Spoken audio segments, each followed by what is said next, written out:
Hai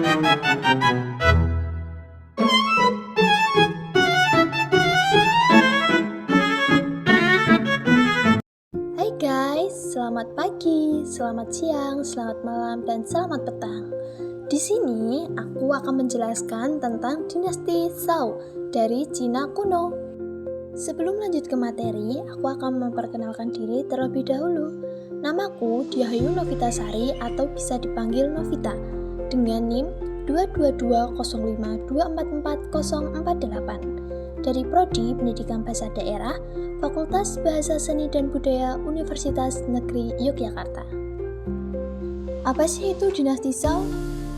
Nah, dinasti Zhou adalah sebuah dinasti kerajaan yang berkuasa di Tiongkok kuno yang berdiri selama kurang lebih 789 tahun, sekitar tahun 1046 sebelum Masehi hingga 256 sebelum Masehi.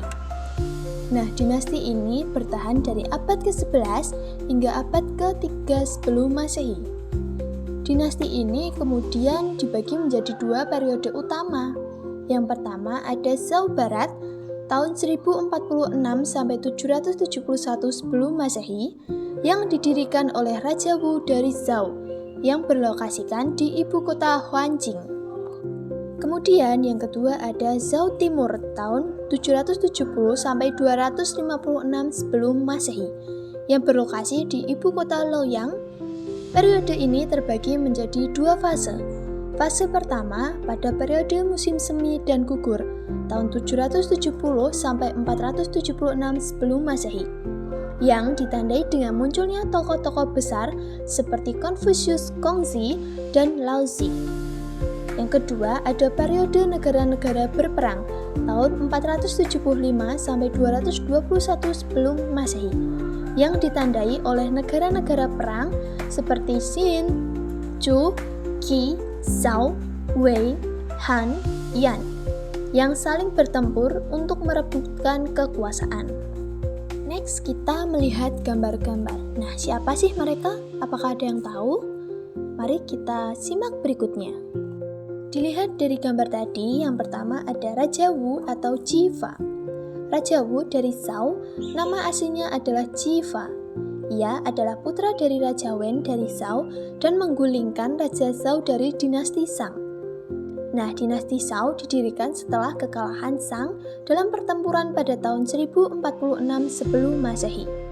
Raja Wu dikenal karena berhasil mempersatukan berbagai suku dan klan di bawah kepemimpinannya untuk menggulingkan dinasti Shang yang dianggap lalim. Ia dibantu oleh penasihat handalnya yaitu Jiang Shang, juga dikenal sebagai Tai Geng, dan saudaranya Adipati Zhou, Zhou Geng. Setelah mendirikan dinasti Zhou, Raja Wu memerintah dari tahun 1046 sebelum Masehi hingga 1043 sebelum Masehi, sebelum akhirnya wafat. Kemudian dinasti Zhou menekankan pada ritual atau upacara keagamaan. Rupa pada masa ini berkaitan dengan kebutuhan atau barang-barang ritual seperti pembuatan perunggu ritual, jade, instrumen musik, dan lain-lain. Gambar yang kedua ada Laozi, adalah seorang filsuf dan penulis Tiongkok kuno yang hidup pada masa dinasti Zhou tahun 1046 sampai 256 sebelum Masehi. Ia dikenal sebagai tokoh utama dalam filsafat Taoisme dan menulis kitab Tao Te Ching. Ajarannya dalam Tao Te Ching menekankan hidup selaras dengan alam melalui prinsip Dao. Meskipun bukan seniman, pemikiran dari Laozi sangat mempengaruhi seni rupa Tiongkok. Seni bergaya Taoisme menunjukkan kesederhanaan, kehampaan, dan harmoni, sering menggunakan simbol alam seperti air, gunung, dan awan. Pengaruh Laozi tampak dalam lukisan, kaligrafi, dan arsitektur yang menekankan ketenangan dan keseimbangan. Pada gambar yang ketiga adalah Kongzi atau Kongqiu. Kongzi atau Kongqiu yang dikenal di dunia barat sebagai Confucius adalah seorang filsuf dan tokoh penting pada masa dinasti Zhou, tepatnya pada periode musim semi dan gugur tahun 770 sampai 476 sebelum Masehi.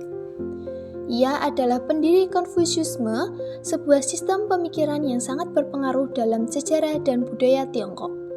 Ajaran yang menekankan moralitas, tata sosial, dan penghormatan terhadap tradisi serta leluhur yang terinspirasi dari Konfusianisme cenderung bersifat formal, teratur, dan simbolis yang mencerminkan nilai-nilai seperti kehormatan, kesopanan, dan hierarki sosial seperti seni patung, lukisan, dan kaligrafi. Ini adalah peninggalan-peninggalan dinasti Zhou. Yang pertama ada bejana ritual atau Yao dari zaman dinasti Zhou Barat. Kemudian ada bejana Pu, zaman musim semi dan gugur.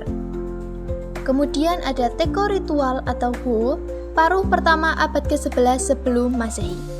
Yang terakhir ada dokumentasi dari lukisan tetua pada abad ke-5 sebelum Masehi hingga abad ke-3 sebelum Masehi pada dinasti Zhou. Oke guys, itu tadi penjelasan mengenai dinasti Zhou dari Cina kuno. Terima kasih sudah menyaksikan dan see you next time.